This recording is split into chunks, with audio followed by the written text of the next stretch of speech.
Assalamualaikum warahmatullahi wabarakatuh. Perkenalkan, nama saya Farmasi Muhadas dari Prodi D4 Arsitektur Bangunan Gedung. Di sini saya akan memenuhi tugas studio perancangan terpadu bimbingan Pak Estar membuat apartemen. Nah, langsung saja yang pertama, apa itu apartemen?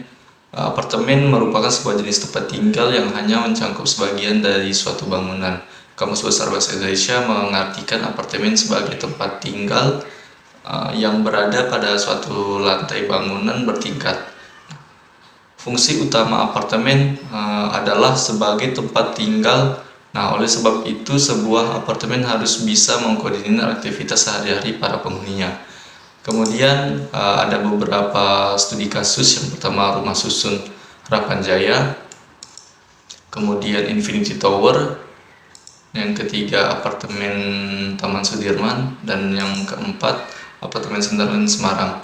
Nah, dari keempat studi kasus tersebut ada beberapa kesimpulan di mana itu kelebihan kekurangan bisa dilihat pada tabel yang sudah ada pada layar.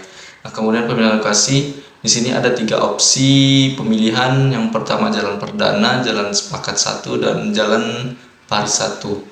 Masing-masing dari ketiga opsi ini memiliki maksimal lantai 8 yang akan dibangun. Kemudian penilaian lokasi,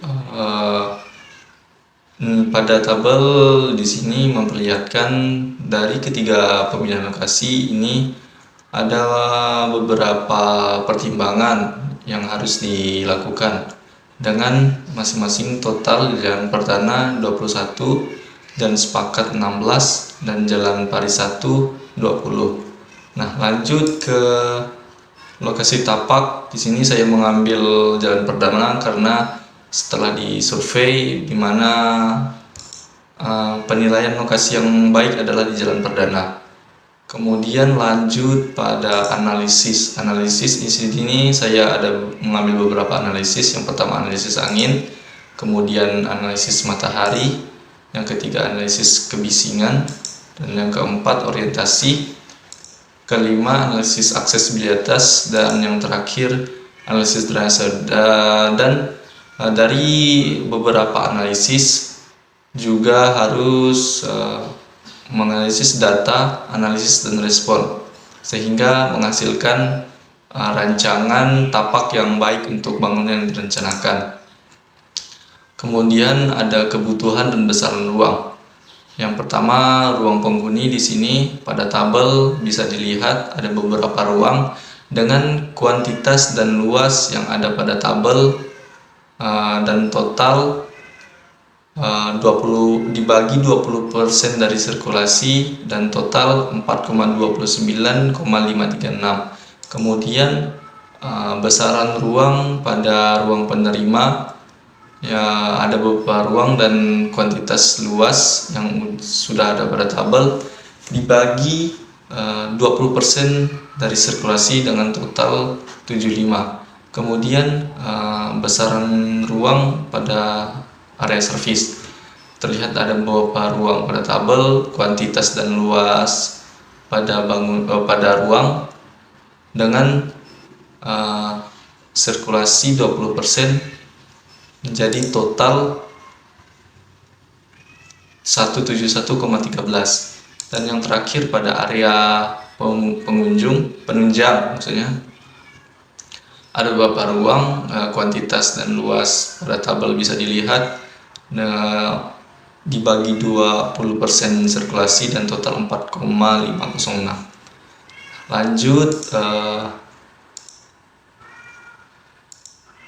Lanjut ke hubungan ruang matriks.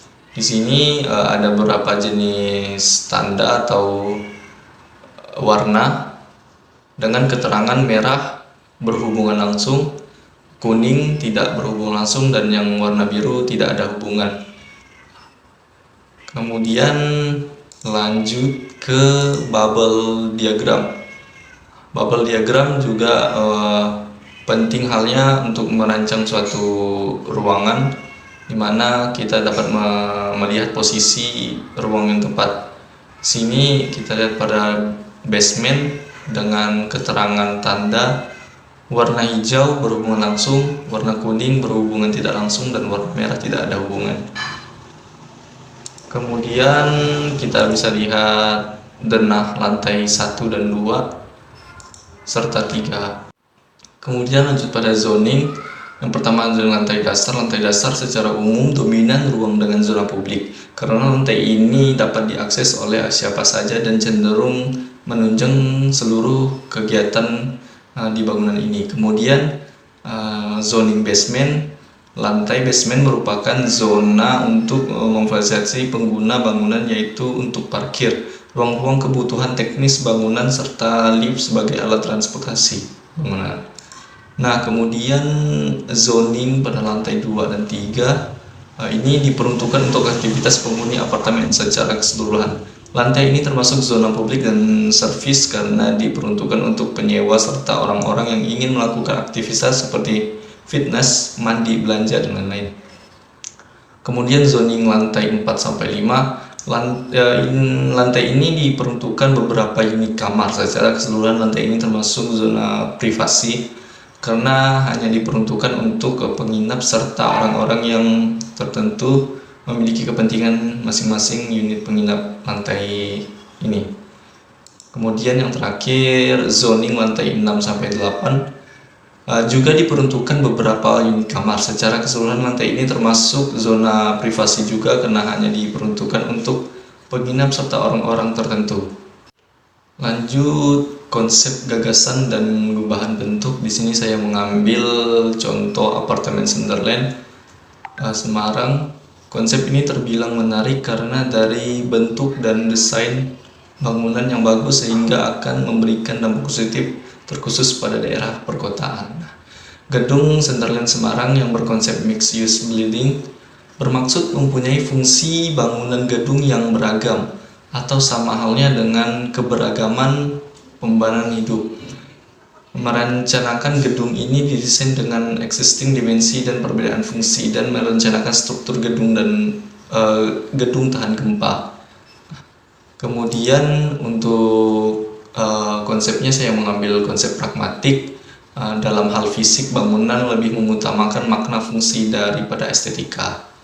Kemudian ini beberapa lampiran draft denah. Untuk ini basement, kemudian lantai 1 yang berisi beberapa ruangan servis, lantai 2, 3, 4, 5, 6, 7, dan 8. Sekian presentasi yang dapat saya sampaikan. Banyak sekali kekurangan pada presentasi ini. Saya mohon maaf. Wabillahi taufiq wal hidayah. Wassalamualaikum warahmatullahi wabarakatuh.